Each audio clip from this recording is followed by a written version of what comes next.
এইটো মোৰ দেউতা হয়, মানে দেউতা এডমিট আছে সাইকেট্ৰি প্ৰব্লেমত। মোৰ দেউতা নিচা কৰে আমি মানে দিছিলোঁ। তে মই আজি ঘৰৰ পৰা মোৰ আম্মাই ফোন মাৰিছে যে কিবা ৰিপৰ্ট লাগে, পইচা লাগে 4,000 টকা তুমি লৈ আহা। মই 4,000 টকা লৈ আহিছিলোঁ। আহোঁতে মই এখন গেটত দি সোমালোঁ। ফাৰ্ষ্ট মোক চেক কৰিলোঁ, মোৰ তাত একো পোৱা নাই। 4,000 টকা পাইছিল, মানে দুজন চিকিউৰিটি গাৰ্ড হয়, সেইবোৰ মানে খোজকাঢ়ি আহি আছে। আহোঁতে মোক ফটকৈ সুধিলোঁ ক'ত যোৱা। মই ক'লোঁ মই ওপৰত যাওঁ। কি আছে পকেটত? মই ক'লোঁ পইচা আছে আৰু ফোন আছে। কৈছে এইপিনে আহচোন, আমাৰ পিছে আহা। মই গৈছোঁ যাই কিনে মোক ৰুমটোত সোমাই লৈ গৈছে। এইপিনে এটা আছে, মই দেখাই দিম বাৰু আপোনালোকক। এইপিনে সোমাই লৈ কিনে মোক আগত দুটা চৰ মাৰিছে। মই খং উঠি গ'ল। মই ক'লোঁ কিহৰ কাৰণে মাৰি আছা মোক আপোনালোকে? 3জনেই আছিলে। মই সুধিলোঁ মোক কিহৰ কাৰণে মাৰি আছে? মোক তথাপিও মানে যিমান সুধিছোঁ ইমান বেছিকৈ মাৰিছে, মানে ঘুচা মাৰিছে। পইচাখিনি ফাৰ্ষ্ট ল'ল।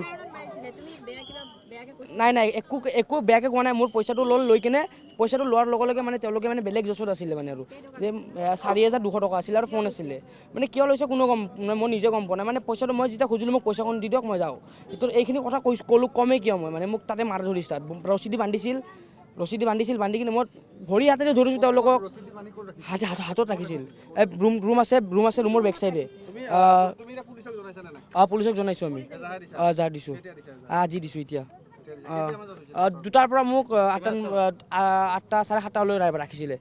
মোক দম দিছে মানে কি, তুমি যদি ইয়াৰ পৰা ওলাই যোৱা, তুমি যদি কাৰোবাক কোৱা তোমাক মাৰি পেলাম।